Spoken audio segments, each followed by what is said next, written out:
Hello প্রিয় শিক্ষার্থী বন্ধুরা, আজকে আমি তোমাদের সামনে যে সাজেশনটি নিয়ে উপস্থিত হয়েছি সেটি হচ্ছে ক্লাস 12-এর ফিলোসফি সাজেশন 2025 100% কমন থাকবে। এই সাজেশন থেকে এটাই আশা করছি। তার আগে বলে দিই, আমার এই চ্যানেলে তোমরা যদি নতুন হও তাহলে অবশ্যই চ্যানেলটাকে সাবস্ক্রাইব করবে এবং বন্ধু বান্ধবদের কাছে এই চ্যানেলটিকে তোমরা শেয়ার করবে, তারাও যেন ভিডিও দেখে উপকৃত হতে পারে। দেখে নাও লাস্ট মুহূর্তের জন্য ব্রহ্মাস্ত্র সাজেশন কি কি এই বছরের জন্য আসবেই। 1 নম্বর দাগে, একের এ নাম্বার দাগে তোমাদের যে প্রশ্নটা আমি রেখেছি এবছরে নির্বাচন করেছি, দেখে নাও কি প্রশ্নটি। পদের ব্যাপ্যতা বলতে কি বোঝায়? 4 প্রকার নিরপেক্ষ বচনের কোন কোন পদ ব্যাপ্য ও কোন কোন পদ অব্যাপ্য তা উদাহরণ সহ লেখো। তার সঙ্গে পদের ব্যাপ্যতা সংক্রান্ত সাধারণ নিয়মগুলি উল্লেখ করো। এই যে প্রশ্নটা, তোমরা সবার প্রথমে এই প্রশ্নটা রেডি করো। আশা করব এই প্রশ্নটি এবছর 100% কমন থাকবে। তারপর আরেকটা প্রশ্ন রেখেছি আমি, তোমরা দেখে নাও। বি নাম্বার দাগে কি প্রশ্ন রাখা হয়েছে? নিরপেক্ষ বচনের গুণ ও পরিমাণ বলতে কি বোঝায়? উদাহরণ সহকারে নিরপেক্ষ বচনের শ্রেণীবিভাগ করো।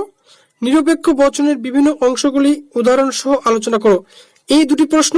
তার সঙ্গে আরেকটা প্রশ্ন রাখা হয়েছে, নিরপেক্ষ বচন কাকে বলে? উদাহরণ সহকারে নিরপেক্ষ ও সাপেক্ষ বচনের মধ্যে পার্থক্য লেখো। এই যে 3টি প্রশ্ন আমি রেখেছি, এই 3টি প্রশ্ন 2025 সালের জন্য মারাত্মক ইম্পর্টেন্ট। কারণ এই 3টি প্রশ্ন পড়া থাকলে তোমাদের 8 নম্বরের যে বড় প্রশ্নটা হবে, এই 8 নম্বরের বড় প্রশ্নটা 100% কমন থাকবে, এর বাইরে হবে না। তোমরা গিয়ে মিলিয়ে নিবে প্রশ্নপত্র গিয়ে। দেখো বন্ধুরা, ফিলোসফি কোশ্চেনের ক্ষেত্রে তোমরা হুবহু ভাবে এইভাবে কোশ্চেন না কমন পেও, তোমরা এখান থেকে একটু, এই প্রশ্ন থেকে একটু, এই প্রশ্ন থেকে একটু, এই প্রশ্ন থেকে একটু, এইভাবেও কিন্তু কেটে কেটে প্রশ্ন হতে পারে। তোমরা তার জন্য এই 3টি প্রশ্নকে খুব ভালো করে রেডি করে রাখবে। যারা ভাবছো যে আমি প্রশ্ন করব না, লজিক করব, অথবাতে তোমাদের কি নিয়মটি, লজিকের নিয়মটি থাকবে এবছর আশা করব 100% এই নিয়মটি থাকবে। যদি না থাকে তাহলে আমি কথা দিচ্ছি, আমি ইউটিউব ভিডিও করা ছেড়ে দিব। দাগ নম্বর সব বলে দিচ্ছি। দেখো, 3-এর এর অথবাতে থাকবে। দেখে নাও ভালো করে। 3-এর এর অথবাতে থাকবে এই গুণ ও পরিমাণ নির্ণয় করো নিয়মটি। আসবে 2025। গোটা ইউটিউবে তোমাদের আমার মনে হয় না কেউ এইভাবে তোমাদের সাজেশন কেউ বলে দিবে। 3-এর এর অথবাতে থাকবে। ডাক নম্বর সহ তোমাদের বলে দিচ্ছি, যাই প্রশ্নপত্রে গিয়ে মিলিয়ে নিবে, ঠিক আছে? তারপরে কোশ্চেন দেখো, 2 নম্বর দাগে তোমাদের কি কি কোশ্চেনগুলো পড়তে হবে এবছরের জন্য। বস্তুগত বিবর্তন কাকে বলে? বস্তুগত বিবর্তনকে কি প্রকৃত বিবর্তন বলা যায়? অবচনের সরল আবর্তন সম্ভব নয় কেন? এই প্রশ্নটি। 2 নাম্বার, বিবর্তন কাকে বলে? বিবর্তনের নিয়মগুলি কি কি? উদাহরণ সহ ব্যাখ্যা করো। বিবর্তনকে অমাধ্যম অনুমান বলা হয় কেন? এই যে প্রশ্নটি, এই প্রশ্নটি মারাত্মক ইম্পর্টেন্ট। নেক্সট 3 নম্বরের প্রশ্ন দেখো, আরেকটা রেখেছি, আবর্তন কাকে বলে? আবর্তনের নিয়মগুলি উদাহরণ সহ ব্যাখ্যা করো।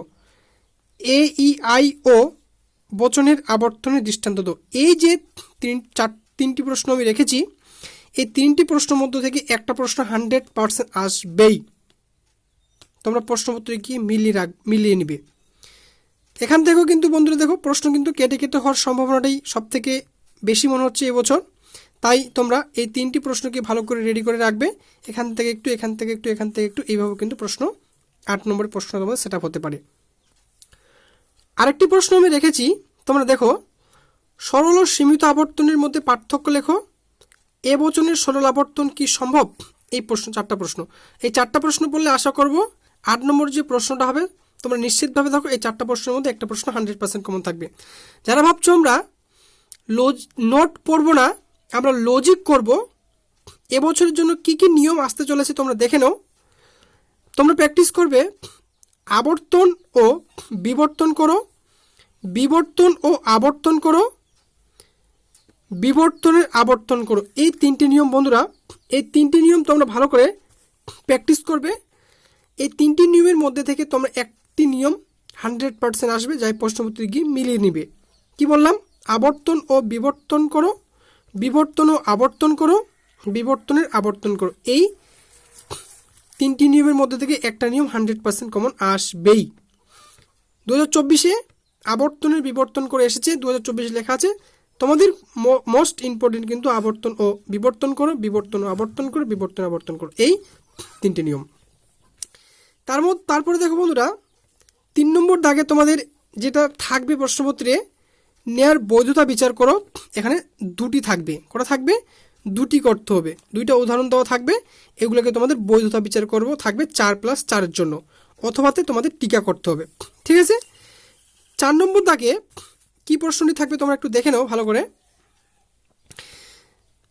আসবেই 2025 3-এর ডি নং দাগে থাকবে। তোমরা যাই প্রশ্নপত্রে গিয়ে মিলিয়ে নিবে বন্ধুরা, 3-এর ডি নং দাগে থাকবে প্রশ্নটা। কি প্রশ্নটি? দৃষ্টান্ত সহ মিলের অন্যয় পদ্ধতি ব্যাখ্যা করো। আরেকটি প্রশ্ন, দৃষ্টান্ত সহ মিলের অন্যয় ব্যতিরেকি বা যুগ্ম পদ্ধতি ব্যাখ্যা করো। এই যে 2টি প্রশ্ন আমি বললাম, সংজ্ঞা, আকার, দৃষ্টান্ত, সুবিধা 2টি লিখতে হবে, অসুবিধা 2টি লিখতে হবে। এই মিলের অন্যয় পদ্ধতি আর মিলের অন্যয় ব্যতিরেকি পদ্ধতি, এই 2টি পদ্ধতির মধ্যে একটা পদ্ধতি 3-এর ডি নং দাগে থাকবে, ডাইরেক্ট বলে দেওয়া থাকবে, এবং একটি প্রশ্ন একটি যুক্তি দিয়ে থাকবে। এই যুক্তিটাকে বুঝে তোমাদের বলতে হবে যে এটি কোন পদ্ধতি এখানে প্রয়োগ করা হয়েছে। তবে আমি বলবো যেই পদ্ধতি তোমাদের ডাইরেক্ট বলে দেওয়া থাকবে, আশা করবো সেই পদ্ধতিটা তোমরা লেখার চেষ্টা করবে সবসময়। ঠিক আছে। আসবেই 3-এর ডি নম্বর দাগে যা থাকবে তোমরা গিয়ে প্রশ্নপত্রে গিয়ে মিলিয়ে নিবে। দেখো বন্ধুরা, তোমাদের সামনে আমি কয়েকটি টিকা নির্বাচন করেছি। এই কয়েকটি টিকা তোমরা যদি পড়ে যাও, আশা করবো এখান থেকেও 100% কমন থাকবে। কারণ বন্ধুরা, অভিজ্ঞতা কখনো বিফলে যায় না। গত বছরের মতো এবছর 100% কমন থাকবে, এটাই আমি আশা করি। টিকা লেখো। কি টিকা লিখতে হবে? কি টিকাগুলো দেখে নাও একটু। সহকার্যকে কারণ বলে মনে করা দোষ, অবৈধ সামান্যীকরণ দোষ, বহু কারণবাদ, অবান্তর বা অপ্রাসঙ্গিক ঘটনাকে কারণ হিসাবে গণ্য করা জনিত দোষ, মন্দ উপমা, অপর্যবেক্ষণমূলক দোষ। এই যে 6টা টিকা আমি তোমাদের সামনে নির্বাচন করেছি, এই 6টা টিকার মধ্যে থেকে 2টা টিকা তোমরা নিশ্চিতভাবে এখান থেকে পড়ে যাও, 2টা টিকা 100% কমন আসবেই। যদি না আসে তাহলে আমি ইউটিউব ভিডিও করা ছেড়ে দিব। গোটা ইউটিউবে তোমাদের বন্ধুরা এইভাবে কেউ বলবে না বলে আমার মনে হয়। দেখে নাও 6টা টিকা কী কী। এই 6টা টিকার মধ্যে থেকে 2টা টিকা 100% কমন আসবেই। তার আগে বলে দিই, আমার এই চ্যানেলে তোমরা যদি কেউ নতুন হয়ে থাকো তাহলে অবশ্যই চ্যানেলটাকে তোমরা সাবস্ক্রাইব করবে এবং বেল আইকন বাজিয়ে রাখবে। আমি যখন নতুন নতুন ভিডিও আপলোড করব, তোমরা আগে সবার আগে যেন তোমার কাছে সেই ভিডিওটি পৌঁছে যায়, এবং তোমাদের বন্ধুবান্ধবদের কাছে শেয়ার করবে, তারাও যেন এই ভিডিও থেকে উপকৃত হতে পারে। ঠিক আছে, থ্যাংক ইউ ভিডিও দেখার জন্য।